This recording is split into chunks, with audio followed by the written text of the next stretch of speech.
Ang ating pong pag-aaral ngayon ay tungkol sa ang pakikipag-isa kay Jesus. Ang tema o layunin po ng ating aralin ay ang maipaalala sa atin na ang buhay ng isang Kristiyano, bunga po yan ng espiritual na pakikipag-isa kay Kristo. Isang pakikipag-isa na nagbibigay ng bagong buhay, nagbibigay ng bagong pagkatao at ng bagong layunin. At ang pakikipag-isang ito ay masasabi nating mystical o makapangyarihan. Isang bagay na hindi agad-agad ganap na nauunawaan ng ating isip. Pero ito po ay totoo sa espiritual na realidad. Ang pangyayaring ito, ang pakikipag-isa kay Jesus, mahiwaga na sa theological na konteksto, ang pakikipag-isa o union, merong pong personal at merong malalim na pakahulugan.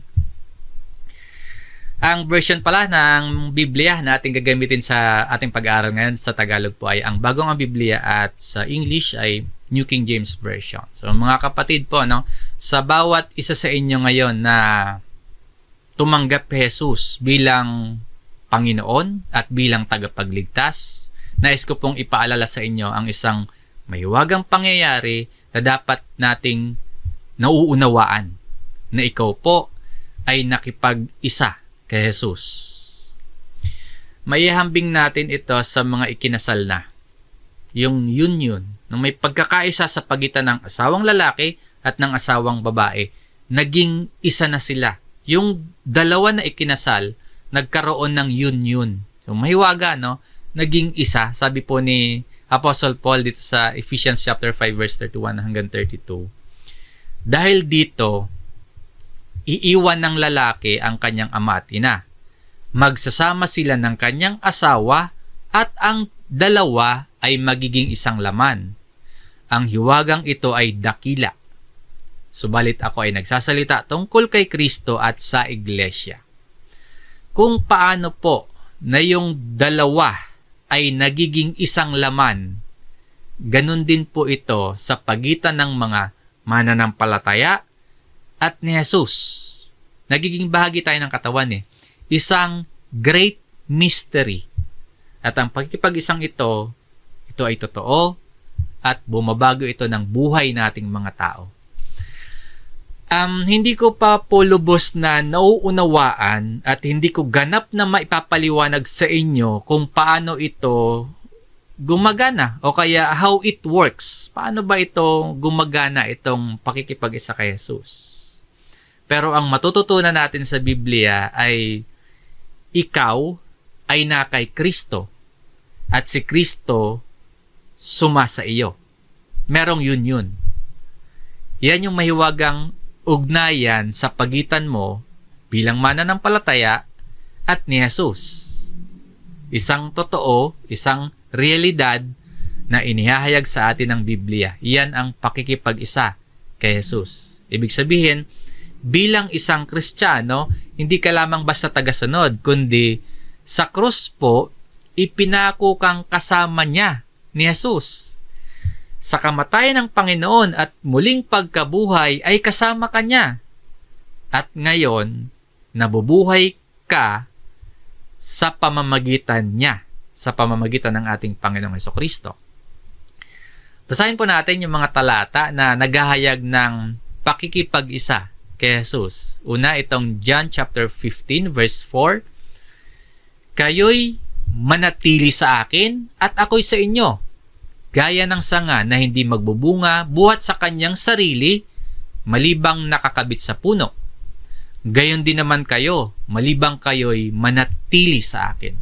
Ito yung espiritual na pakikipag-isa kay Jesus. Kung hiwalay tayo sa Panginoong Jesus, kahit anong mabuting gawa at pagsisikap ang gawin natin sa pamamagitan ng sariling kakayahan natin, wala pong tunay na bunga yan. Pero kapag tayo ay nakipag-isa kay Jesus, gaya ng sanga na nakakabit sa puno, tayo ay nabubuhay, tayo ay lumalago at namumunga. Hindi dahil sa sarili nating kakayahan, kundi dahil sa ating pakikipag-isa at pananatili kay Jesus. Sa Ephesians chapter 2, verse 6, at tayo'y muling binuhay na kasama niya at pinaupong kasama niya sa sangkalangitan kay Kristo Jesus. Raised us up together. Binuhay mula sa spiritual na kamatayan at binigyan ng bagong buhay ngayon na kay Kristo, nakakabit kay Kristo. Muling binuhay, kaya dapat hindi na natin binabalikan pala yung dati nating masamang pagkatao kasi namatay na yun eh. At muli tayong binuhay and made us sit together. So isa itong spiritual na katotohanan na tayo ay kasama ni Kristo bilang kabahagi ng kanyang tagumpay at otoridad ng Panginoon. Pinaupong kasama ni Jesus. Alalahanin po ninyo itong pagkakakilanlan ninyong ito at ipamuhay ito ng may kapakumbabaan. Yung kalagayan na at realidad na kasama si Kristo. Sa sulat ni Apostol Pablo sa mga taga-Galacia sa chapter 2 verse 20, ako'y ipinakong kasama ni Kristo at hindi na ako ang nabubuhay, kundi si Kristo ang nabubuhay sa akin. At ang buhay na ikinabubuhay ko ngayon sa laman ay ikinabubuhay ko sa pamamagitan ng pananampalataya sa anak ng Diyos na sa akin ay nagmahal at nagbigay ng kanyang sarili dahil sa akin. Ang talata di pong ito, isang pahayag ni Apostol Pablo tungkol sa spiritual na pakikipag-isa kay Jesus. Kasama ni Kristo, crucified with Christ. Ipinapahayag dito ni Pablo na yung kanyang dating pagkatao, yung makasalanan, yung mapagmataas, yung makalupa niyang pagkatao, na ipako na at namatay na sa krus kasama ni Kristo. At tulad po ni Pablo, alalahanin din natin ito na sa pamamagitan ng ating pananampalataya kay Jesus, kasamang ipinako at namatay yung dati nating pagkatao. At ang nabubuhay ngayon, si Kristo na. Sabi po dito, at ang buhay na ikinabubuhay ko ngayon sa laman ay ikinabubuhay ko sa pamamagitan ng pananampalataya sa anak ng Diyos. Kaya kapag sinuri po natin yung uri o klase ng ating pamumuhay, sino ba talaga yung namumuhay sa atin ngayon? Ang dating tayo ba o si Kristo na?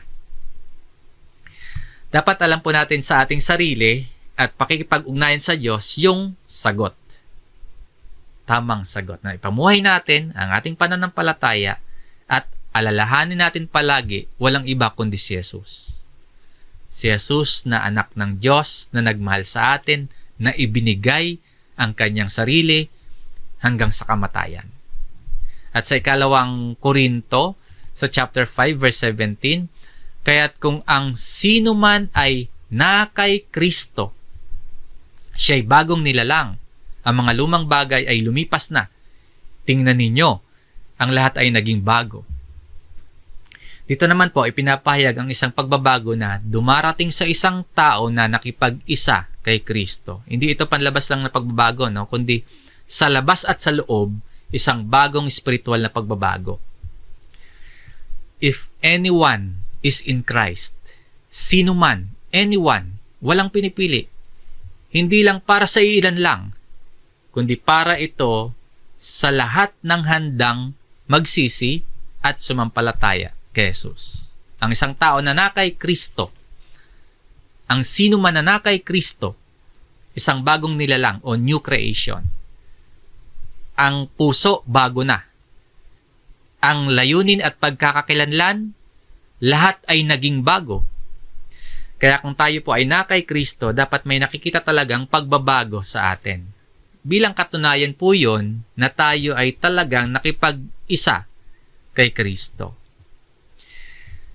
Ang ibig ipakahulugan sa atin ng mga talatang ating binasa sa John, sa Ephesians na sulat ni Pablo at sa mga taga-Galacia at dito sa ikalawang Korinto, ang ibig ipakahulugan sa atin yan, hindi na natin hawak yung ating sariling buhay. Yung ating pagkatao, pinalitan na o kaya inilipat na mula sa pagiging makasalanan tungo sa pagiging isang nilalang na tinubos at binago mismo ni Kristo. Ang buhay natin ngayon, hindi lamang tayo Kristiyano sa titulo, no? Kundi isang aktwal na pakikipag-isa sa buhay, sa kaluwalhatian, sa kabanalan, sa pagkamatay at muling pagkabuhay at maging sa layunin at misyon ni Jesus na maipahayag ang ebanghelyo at mailigtas ang mga tao. So isang malalim na pakahulugan ng buhay Kristiyano. Meron na tayong mahiwagang pakikipag-isa kay Jesus. Meron tayong 3 punto o 3 aspeto tungkol sa pakikipag-isa kay Kristo ang tatalakayin natin ngayon. Marami po ito, no? Pero sa ating pag-aaral ngayon, ito muna ang 3. Number 1, tayo ay pinagkaisa kay Kristo sa kanyang kamatayan at muling pagkabuhay. Kaya po, tayo ngayon ay may bago ng buhay. Number 2, tayo ay pinagkaisa kay Kristo sa kanyang kabanalan. Kaya po may ganap na din tayong pagkatao. Banal tayo sa harap at paningin ng Diyos dahil sa pakikipag-isa natin ito kay Jesus. And number 3, tayo ay pinagkaisa kay Kristo sa kanyang paghari. Kaya po tayo ngayon may bago na ring layunin at meron tayong misyon sa mundo, ang itaguyod ang pagkaharian ni Kristo. Ito po yung mga pangunahing punto natin ngayon. No? At pagkatapos nating matalakay ito, alamin natin kung ano ba yung dapat nating tamang gawin bilang tugon, at ang ating pagtugon hinihikaya tayo o ihahatid tayo na tularan si Kristo sa ating pamumuhay, ipahayag si Kristo sa paligid natin, sa mga taong abot natin or sa mundo, at isulong natin ang kanyang kaharian. Sa ating talakayan po, suriin natin yung ating buhay at magsumikap pa tayo na patuloy nating iangkop yung ating pamumuhay sa katuruan tungkol sa ating pakikipag-isa kay Kristo. Si Kristo po na sinasampalatayanan natin at si Kristo na pag-asa ng ating kaligtasan. So, isa-isahin po natin ito. Una, tayo ay pinagkaisa kay Kristo sa kanyang kamatayan at muling pagkabuhay. Tayo ay united with Christ na pinagkaisa sa kanyang kamatayan at muling pagkabuhay. Isipin po ninyo ang isang buto ng halaman o buto ng prutas. Bago yun mabuhay ulit or mabuhay yung buto na yon, isa muna siyang tuyong binhi. Kung titingnan mo yung tuyong binhi, parang walang buhay. Halimbawa, isipin ninyo buto ng santol o kaya mangga or anumang halamang buto na pamilyar kayo. Kapag natuyo yan, titigas yan, pag tiningnan, parang wala ng buhay. Pero kapag itinanim sa tamang lupa at may tamang init at tamang lamig na panahon, dahan-dahan niya na mag-uusbong ang buhay. May tutubo na buhay mula sa loob ng buto. Gaya rin po ng binhi o buto, tayo rin ay kailangang mamatay. Yung ating lumang pagkatao, kinakailangang mamatay tayo sa ating makasalanang buhay para magkaroon tayo ng bagong simula. Hindi po tayo tinawag ni Jesus na babaguhin lang sa ating panlabas, kundi tinawag tayo ng Panginoon para muling isilang mula sa loob gaya ng isang buto o binhi na unti-unting nabubuhay. At tulad sa binhi o buto, ganyan yung larawan ng ating pakikipag-isa kay Kristo. Hindi lang tayo basta naniniwala kay Jesus. Tayo ay isinama sa kanyang kamatayan para mamatay yung ating dating sarili. At isinama tayo sa muling pagkabuhay para mamuhay tayo sa bagong pagkatao at sa banal na paraan. Sa Romans chapter 6 verse 5, sapagkat kung tayo'y naging kasama niya na katulad ng kanyang kamatayan, ay magkakagayon din naman tayo sa kanyang muling pagkabuhay. So kay Jesus po, we have been united together sa kanyang kamatayan at sa muling pagkabuhay niya. Yung pagkamatay at muling pagkabuhay ni Kristo, hindi lamang po yun tagumpay laban sa kasalanan, hindi lamang po yung tagumpay laban sa kamatayan, kundi tagumpay din po iyang kamatayan at muling pagkabuhay na pinapakinabangan natin sa buhay natin ngayon.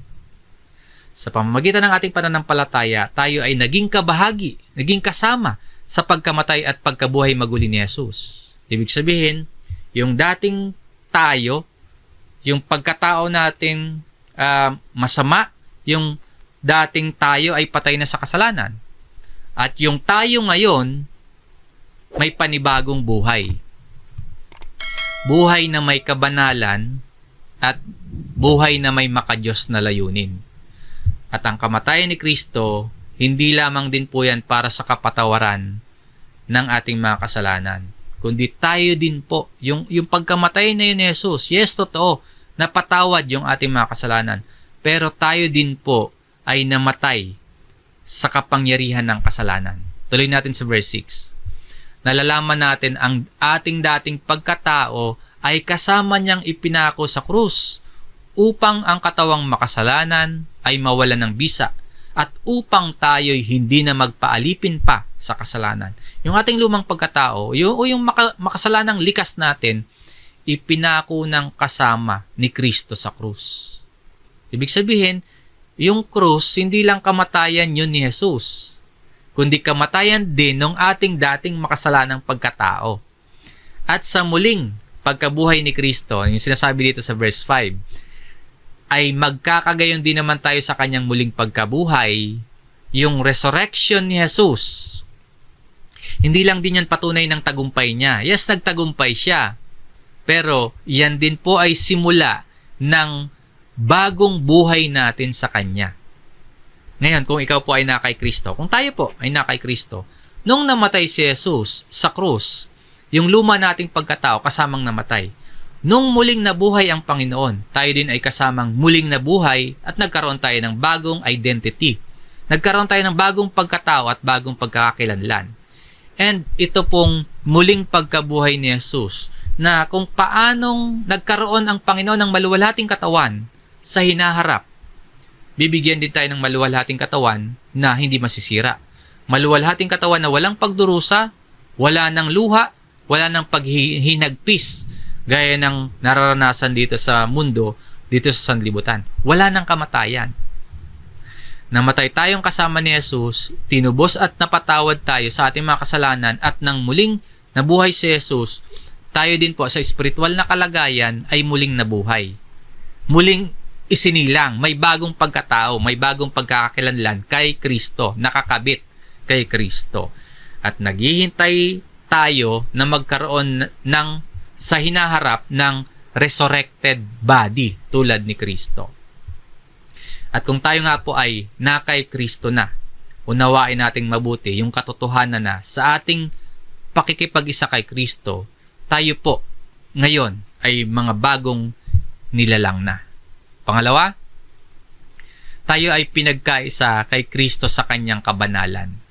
Pinagkaisa tayo sa perfection, sa pagiging ganap. Yan po yung ibig sabihin ng kanyang kabanalan. Ang layunin ngayon ng pagkakaroon mo ng bagong buhay, hindi lamang para makalaya sa kasalanan, kundi ang mamuhay ka sa kabanalan. Hindi lang tayo tinawag para sa isang bagong simula, kundi tinawag tayo para maging tagasunod ni Kristo hanggang sa maging kagaya niya sa kabanalan. Colossians chapter 2 verse 9 hanggang 10. Sapagkat sa Kanya'y, ang ating Panginoong Hesus to, naninirahan ang buong kapuspusan ng pagka-Diyos sa katawan. At kayo'y napuspos sa Kanya na siyang ulo ng lahat ng pamunuan at kapangyarihan.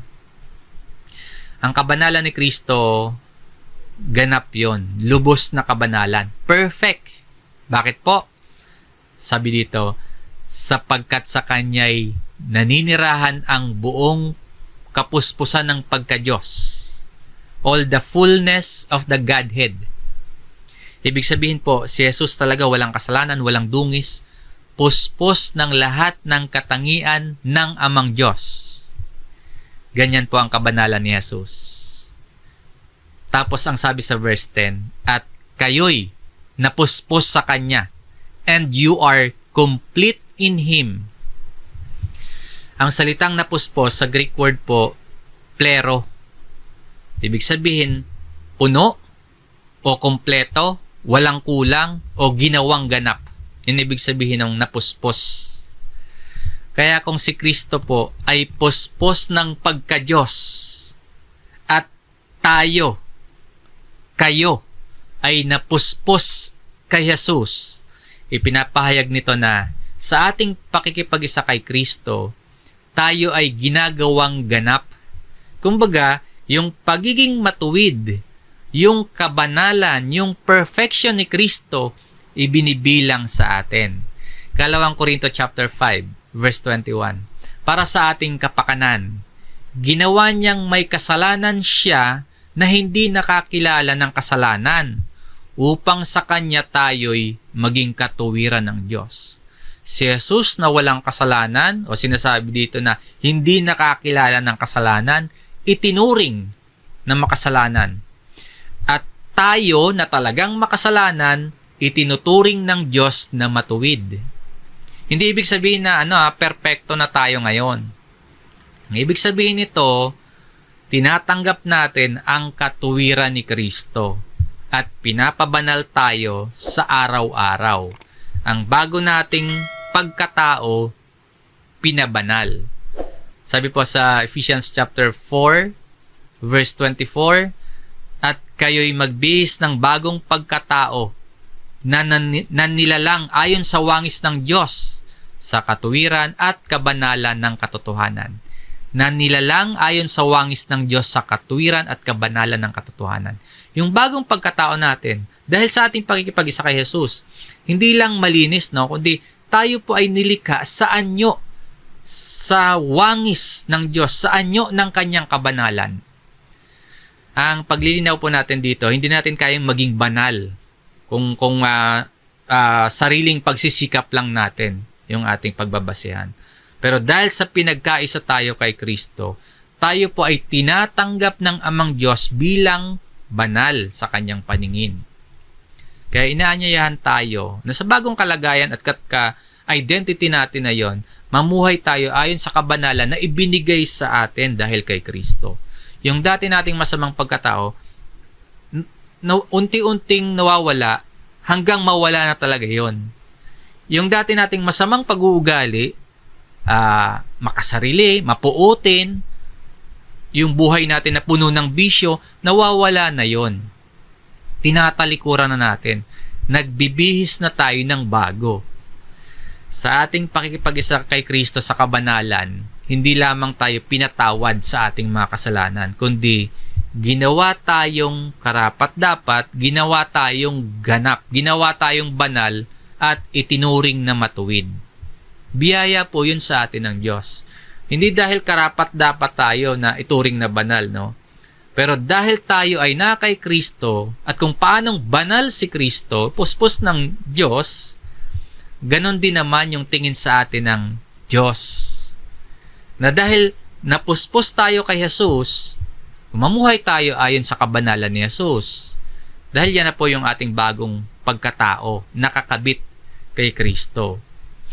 Kung tayo po ay pinagkaisa kay Kristo sa kanyang kamatayan at pagkabuhay maguli, at tayo ay pinagkaisa sa kanyang kabanalan, tayo rin po ay pinagkaisa sa pamumuno at paghahari ni Kristo. Hindi lamang sa buhay ngayon, kundi mula ngayon hanggang sa walang hanggan. Yan po yung kasunod na punto sa ating aralin. Number 3, tayo ay pinagkaisa kay Kristo sa kanyang paghahari. Tayo ay pinagkaisa kay Kristo sa kanyang pamumuno at paghahari. Sabi ni Apostol Pablo sa Ephesians chapter 2 verse 6, at tayo'y muling binuhay na kasama niya at pinaupong kasama niya sa sangkalangitan kay Kristo Jesus. Sa ngayon po, ang Panginoong Jesus naghahari sa kanan ng Diyos. At tayo bilang bahagi ng kanyang katawan, kabahagi tayo ng spiritual na paghahari. Ibig sabihin, kung kabahagi tayo sa spiritual na paghahari ni Jesus, meron tayong otoridad laban sa kasalanan. Meron din tayong tungkulin na isulong ang kaharian ni Jesus. Kasi kabahagi tayo ng paghahari ni Jesus. Yung salitang ginamit dito na sa Ephesians chapter 2 verse 6 na pinaupong kasama niya sa sangkalangitan, sa Biblia po, yung pag-upo sa kanan ng hari, Hindi lang literal na pag-upo yan, kundi simbolo po yan ng karangalan. Simbolo yan ng kapangyarihan, simbolo yan ng pakikibahagi sa pamumuno o pakikibahagi sa paghahari. So, ibig sabihin, kung si Kristo ay naghahari na ngayon, tayo rin, dahil sinasabi dito na pinaupong kasama niya sa kalangitan, tayo rin ay may bahagi sa kanyang paghahari. Na paghahari dito ngayon hanggang sa hinaharap. Kapag sinabi sa ating tayo ay pinaupong kasama niya sa sangkalangitan, ito po ay spiritual na posisyon ng karangalan. So meron tayong spiritual na posisyon ng karangalan at pakikibahagi natin sa paghahari ni Jesus. Ito po yung mahiwagang pakikipag-isa natin kay Jesus. Na tayo ay pinaupong kasama niya, bagamat tayo po ay naririto pa sa lupa. Hindi pa man natin nakikita yung buong katuparan ng kaharian ni Jesus ngayon. Pero simula ngayon hanggang sa hinaharap, tayo ay kasama na sa paghahari ni Kristo Jesus. Kaya sabi ni Pablo kay Timoteo, 2 Timoteo chapter 2 verse 12, kung tayo'y magtitiis, maghahari naman tayong kasama niya. Kung ating kakaila siya, ay ikakaila rin niya tayo. Maghahari. Sa Greek word, sombasilyo. Tumutukoy sa pagkakaroon ng bahagi sa otoridad, bahagi sa pamumuno. Hindi ito nangangahulugan na literal na korona o literal na posisyon na tayo bilang nakipag-isa kay Kristo may literal ng posisyon bilang hari naman dito sa lupa. Hindi po ganon. Kundi ito po ay spiritual na kapangyarihan at spiritual na karangalan na kasama ng Panginoong Hesus sa kanyang kaharian. Ang paghahari ni Jesus nagsisimula ngayon sa paraan ng ating pamumuhay. So, nagpapasakop ba tayo sa tunay na hari at sumusunod ba tayo sa tunay na hari? Sa paghahari ni Jesus, meron tayong pakikibahagi. Kasama tayo. Kasangkapan tayo. Tayo ay mga mananampalataya ng mga kasangkapan sa pagpapalawig, sa pagsulong ng kaharian ni Jesus, sa pagtaguyod ng kaharian ni Jesus. Meron ng tagubilin ng Panginoon sa mga mananampalataya ang sakupin o gawing mga alagad niya ang lahat ng mga bansa. Sakupin, pagharian. Gawing alagad niya ang lahat ng mga bansa.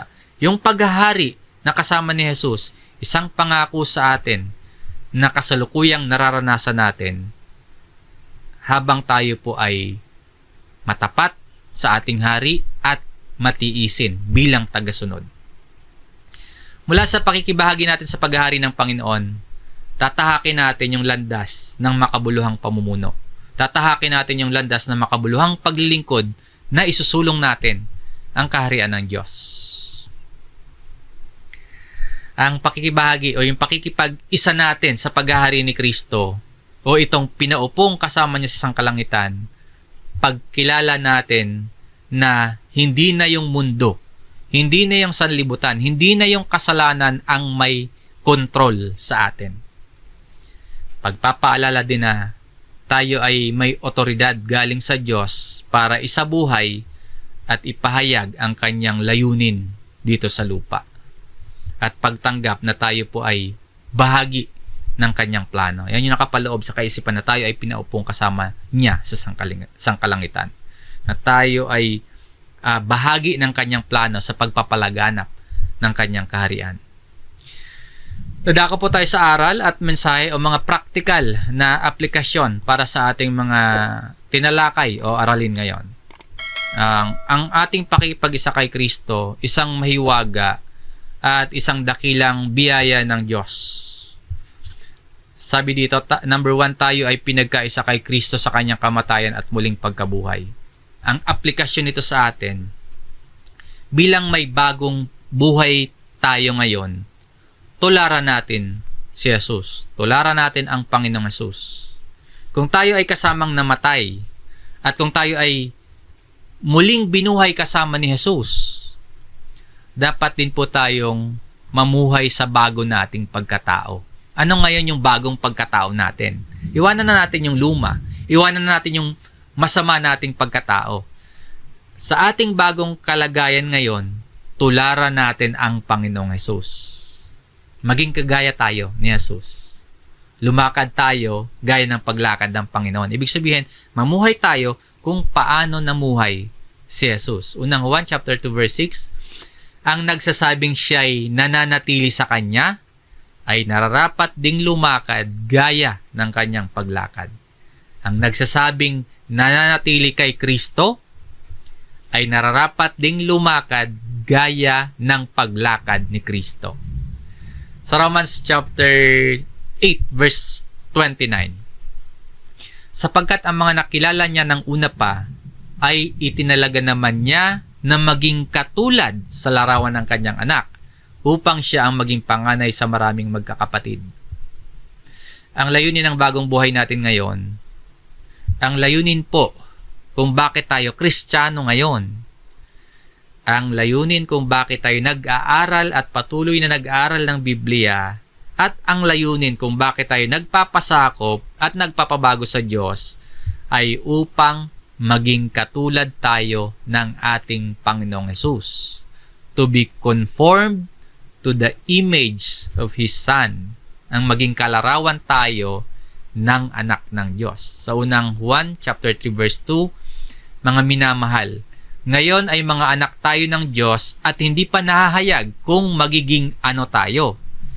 Nalalaman natin kung siya'y mahayag, tayo'y magiging katulad niya sapagkat siya'y ating makikita bilang siya. Darating ang itinakda at tamang panahon, makikita natin ang mukhaan ang Panginoon. Mahahayag siya sa atin at magiging katulad tayo ni Jesus. Tayo'y magiging katulad niya. Pangalawa, tayo'y pinagkaisa kay Kristo sa kanyang kabanalan. Ang aplikasyon nito sa atin, maging tagapagpahayag ng kabanalan ni Jesus. Maging kinatawan tayo ni Jesus sa paligid natin, sa mundong ito. Tagapagpahayag ng katangian ni Jesus, ng kabanalan at layunin ni Jesus. Na yung katangian, yung kabanalan, yung layunin ni Kristo, makikita po at madadamas ng ibang tao sa pamamagitan ng ating mga salita, pananalita, sa gawa, at maging sa pakikitungo natin sa ating kapwa. Mateo chapter 5 verse 16, paliwanagin ninyo ng gayon ang inyong ilaw sa harap ng mga tao upang makita nila ang inyong mabubuting gawa at luwalhatiin nila ang inyong Ama na nasa langit. Ano man yung ating mga ginagawa, mahayag nawa sa iba yung kabanalan ng Diyos at kabanalan ng ating Panginoong Hesus. Ang payo nga po ni Apostol Pedro sa kanyang mga sinulatan, mamuhay ang mga mananampalataya ng maayos sa gitna ng mga hintil para kahit pinaparatangan sila ng masama, kapag nakikita ng mga hintil yung mabubuting gawa ng mga mananampalataya, magre-resulta yon ng pagpupuri nila sa Diyos. Pagluluwalhati nila sa Diyos. So, anuman yung ating mga gawa at ginagawa, magsilbing liwanag o ilaw yung mga mabubuting gawa natin na nagbubukas ng puso ng ibang tao para luwalhatiin din nila ang ating Ama na nasa langit. So, bilang mga kinatawan o ambassador ni Jesus, sa ating mabubuting gawa, ang kabanalan ni Kristo, yun nawa ang makita ng iba. Ang pangatlo, tayo ay pinagkaisa kay Kristo sa kanyang paghahari. Ang aplikasyon po, maging aktibong tagapagtaguyod tayo ng lumalawak na kaharian ng Diyos. Yung ating buhay po at anumang meron tayo na mula sa Diyos, hindi lamang yan para sa sarili nating kapakinabangan. Anumang meron tayo, pati yung buhay natin, hindi lang yan para pansariling konsumo lang natin. Bilang mga mananampalataya, inatasan tayo na ipalaganap ang mabuting balita ng kaligtasan at para palaguin o itaguyod ang kaharian ng Diyos sa ating paligid, sa ating komunidad, sa ating lipunan. Mateo 28 verse 19 hanggang 20, kaya't sa paghayo ninyo, gawin ninyong alagad ang lahat ng mga bansa. Bautismuhan ninyo sila sa pangalan ng Ama at ng Anak at ng Espiritu Santo. at turuan silang sundin ang lahat ng mga bagay na iniutos ko sa inyo. At narito, ako'y kasama ninyong palagi hanggang sa katapusan ng panahon. Ito pong nakalagay dito ay tagubilin sa bawat isa. Na ang bawat alagad ay humayo. Na ang bawat alagad ay mangaral, magturo at magbahagi ng ebanghelyo. Tayo ay pinapaalalahanan na hindi lang tayo manatiling tagapakinig lamang, kundi maging aktibo tayong alagad ni Jesus. Aktibo, gumagalaw, kumikilos, tumutugon sa misyong iniwanan ng Panginoon. At dahil kasama natin si Kristo, sabi dito, at narito, ako'y kasama ninyong palagi hanggang sa katapusan ng panahon. Dahil kasama natin ang Panginoong Jesus, ang paggabay ng ating Panginoon ang magpapalakas sa atin para maging tagapagtaguyod tayo ng kanyang kaharian. Ang pakikipag-isa kay Kristo, hindi lamang po katotohanan ang dapat nating pinapakinggan at pinaniniwalaan, kundi katotohanan po yan na buhay na dapat ipamuhay. Tularan natin ang Panginoon sa kanyang mga katangian. Maging tagapagdala tayo ng kanyang mensahe patungo sa maraming tao at magsikap tayo para sa kaharian ni Kristo. Habang tayo po ay nananahan sa mundong ito, habang narito tayo sa buhay na ito. Ang ating pakikipag-isa kay Kristo, hindi lang simbolikong ideya yan. Isang katotohanan na nagpapabago ng ating buhay ngayon at nagbibigay ng pag-asa sa hinaharap. Na dahil tayo po ay namatay at muling binuhay kasama ni Jesus, mamuhay tayo sa kanyang kabanalan. Na dahil tayo po ay ginawang banal kasama niya, ihayag natin si Kristo, yung mga katangian niya, yung kabanalan niya sa maraming tao. Na dahil tayo ay pinaupong kasama niya sa sangkalangitan, isulong natin ang kanyang kaharian. Sa pakikipag-isa natin kay Kristo, may bago tayong pagkatao. May bago na tayong layunin at may bago tayong kalagayan at pagkakakilanlan. Lumakad tayo sa ating bagong pagkakakilanlan bilang mga nakipagkaisa kay Kristo.